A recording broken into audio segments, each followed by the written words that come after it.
소개받은 한국스포츠정책과학원 송문정입니다.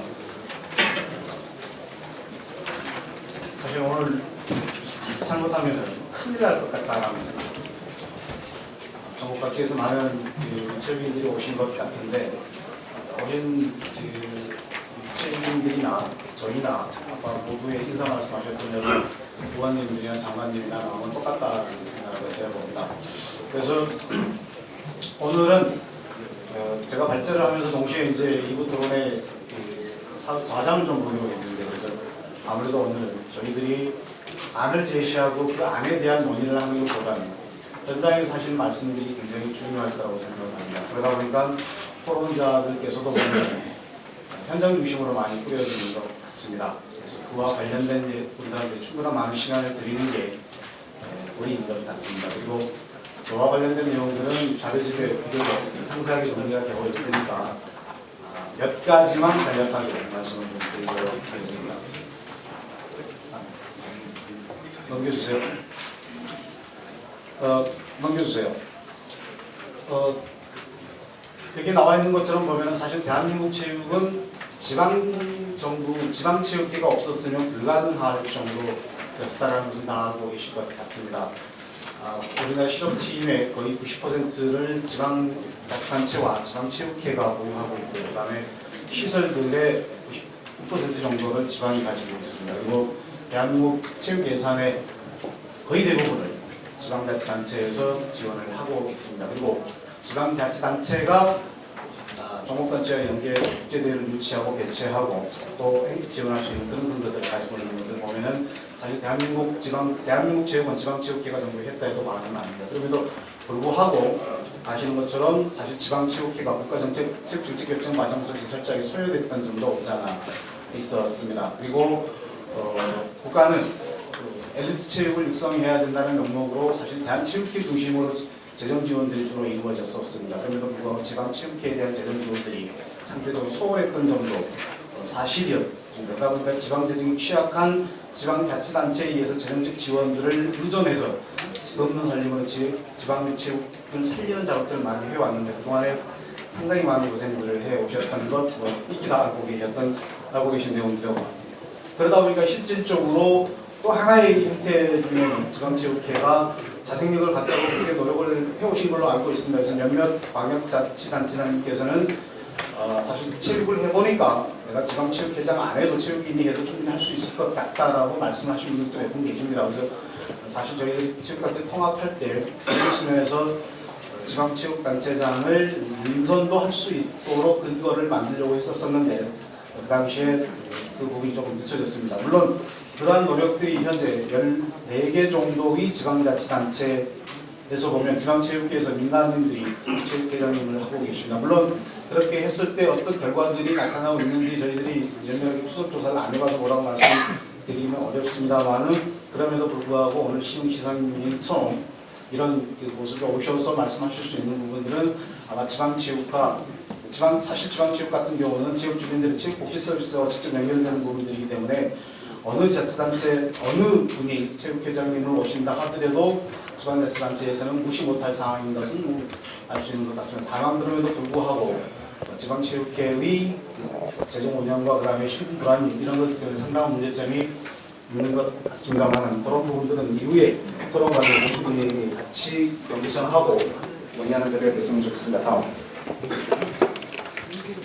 국가체육정책 속에서 지방자치단체들이 어떤 역할들을 하고 있는지에 대한 부분들을 좀 부분적으로 보겠습니다. 다음.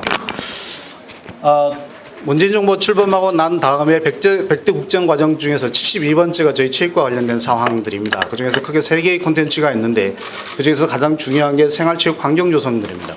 아시는 것처럼 생활체육은 국가가 개입해서 직접 할 수 있는 사업들이 거의 없습니다. 지역 주민들에게 지역 체육회가 또는 지역 체육인들이 직접 지역 주민들과 연계 속에서 시행할 수 있는 유일한 사업들입니다. 따라서 그와 관련된 사업들을 하시겠다라고 첫 번째 공약으로 내놨었고요. 그 다음에 두 번째, 세 번째는 이미 시행된 부분들이니까 넘어가도록 하겠습니다. 다음. 그리고 작년 6월에 스포츠 비전 2030을 발표를 하면서 몇 가지의 연계 정책들을 좀 마련해 놨습니다. 이건 이렇게 알고 계신 내용들이기 때문에 넘어가겠습니다. 다음. 이것도 넘어가겠습니다.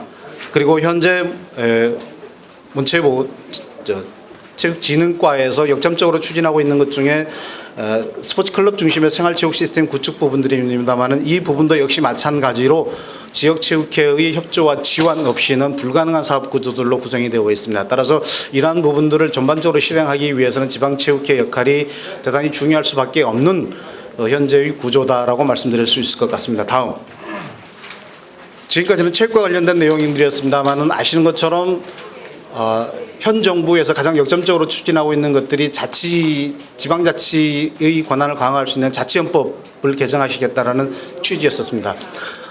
어느 정도 이제 아시는 분들은 눈치채실 수도 있습니다만 자치헌법이 강조되면 지방자치단체의 역할들이 강조되면서 지역 주민들의 복지와 관련된 사업들은 국가사무에서 지방사무로 전체 이관이 될 가능성이 있습니다. 그렇게 되면 사실 체육과 관련된 사무 중에서 LG체육을 제외한 나머지 생활체육과 관련된 사업들은 거의 대부분이 지방체육으로 이양될 가능성이 상당히 있습니다. 그렇게 되면 결국 대한민국의 생활체육의 중심은 지방자치단체고 지방자치단체의 중심은 지방체육회가 될 수밖에 없는 구조를 가지고 있습니다. 그리고 현재 정부에서 역점적으로 추진하고 있는 것 중에 하나가 생활 SOC 관련된 사업들입니다. 아마 들어보셨을 겁니다. 여러분들의 집 주변에 작은 체육관들이 형성이 많이 지어질 수 있다는 얘기는 들어보셨을 겁니다. 그리고 이 체육관들이 지역 주민들을 위해서 생활체육 복지 서비스 사업의 중심체로서 우뚝 설 수 있다는 얘기도 들어보셨을 겁니다. 이 시설 역시 마찬가지로 지방체육회의 위탁사업이나 지방체육회가 적극적으로 생활체육 관련된 프로그램들을 보급하지 않으면 사실 과거의 종합운동장처럼 쓸모없는 시설이 될 수도 있습니다. 그러나 이런 시설들이 확충되면 확충되고 보급되면 보급될수록 결국은 그 운영과 관련된 역할들은 지방체육회가 할 수밖에 없다라는 생각을 저는 해봅니다. 그다음에 이런 것들이 복합적으로 하게 되면 지방체육 단체 중심의 결국 생활체육진흥체계가 구축될 수밖에 없는 위치가 현재 2019년 현재의 지방체육계 위상이지 않나라는 생각들을 해봅니다. 다음. 그런 측면에서 지방체육회 이상을 보면은 사실 다 알고 계시고 염려하고 계시는 것처럼 사실 지방체육회의 법적 위상은 매우 약합니다. 끄집어내지 되지 않겠습니다. 굉장히 가슴 아픈 현실입니다. 그러면서도 자주성보다는 지방자치단체로부터의 재정 예속이 되어 있고 실질적인 권한 행사는 대한체육회로부터의 상당한 부분적 통제를 받고 있습니다. 그게 지금의 현실입니다. 따라서 이런 부분에 대한 안타까움 때문에 이동섭 의원께서도 자치단체장 겸직금지에 대한 법안을 놔두고 국회의원 300분이 전부 만장일치로 찬성해줬다라는 그런 의미가 있는 것 같습니다. 그리고 철저하게 대한체육회로부터의 권리와 의무를 행사하는데 물론 권리할 수 있는 것은 지방체육회하고 대한체육회하고 계약을 통해서 독점적 권한을 행사할 수 있겠습니다만은 반대로 권리를 갖는 대신에 철저하게 감사 통제를 받는 그런 위치에 있습니다. 사실 이게 거의 다른 나라에서는 찾아보기 어려울 정도의 그런 구속력을 가지고 있는 부분들인데 아마 이 부분에 대해서도 지방체육단체장님들께서는 상당히 문제 제기를 하신 것 같고 아마 오늘 또 그 대안의 하나로서 이제 제기되실 것 같은 얘기도 듭니다. 다음. 그다음에 지방자치단체장들께서 당선이 되시고 나면은 각종 도정, 시정, 비전을 제시하는데 그 비전을 실현하기 위한 수단이 결국은 지방체육회가 하게 됩니다. 관련된 내용들에 대한 사례를 조사해서 정리해 왔는데 여기 내용은 읽어보시면 저 우리도 그 얘기다라고 이해하실 것 같은데 사실 여기 있는 사례는 충청남도 체육회의 그 사례를 좀 설명을 해놨습니다. 그래서 이건 읽어보시면 될 것 같고 넘어가도록 하겠습니다. 넘어가겠습니다. 다음. 이미 이 부분은 이동섭 의원께서도 말씀드렸고 그 다음에 이미 여러분들이 잘 알고 계시는 내용들이기 때문에 겸직금지와 관련된 내용들에 대해서는 넘어가도록 하겠습니다. 다만 염려하신 사항들입니다. 이 PPT를 준비를 하면서 체육회 또 한번 방문을 했었고요. 그 다음에 17개 처장님들하고 안 의원님과 간담회 하실 때 그 내용도 한번 참관을 해서 많이 들어봤습니다. 그리고 이제 개별적으로 아는 지방체육회의 직원들하고 통화를 하면서 한번 의견들을 수렴을 해봤는데 이구동성으로 했던 내용들을 몇 가지로 요약 정리할 수 있는 게 여기 나와 있는 것처럼 3가지 정도였습니다.